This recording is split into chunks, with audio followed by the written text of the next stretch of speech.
The last 25 years, and certainly this government has been very much following the same track, we have put ourselves into a position where we're entirely dependent on the United States. We are essentially a vassal state. We can't criticize them, especially not when it's somebody so unreliable and so pig-headed and so maniacal in the White House. We have absolutely nothing to say. We can't stand up to him. We have put ourselves in a situation where we are no longer meaningfully an independent country able to act, to defend ourselves, to defend our interests in Ukraine, to stand up for the rule of law, even to combat, the systematic production of child sexual abuse imagery on X.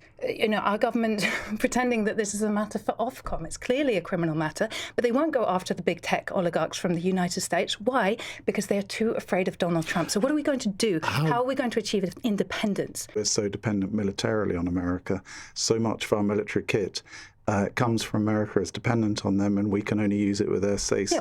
We've got to build it up urgently, and we need to do it in a way which detaches us from the United States. But there's no recognition of that, is there? None at all. It's pathetic. We just recently signed a huge Ministry of Defense contract with Palantir, another one of these US oligarch surveillance tech companies. This is enmeshing us closer within this dysfunctional US regime and enmeshing our security, the British public security, in with a regime that we simply cannot depend on. If we signed this big contract, there must have been some competitive tender for that. Well, there wasn't with that one, actually.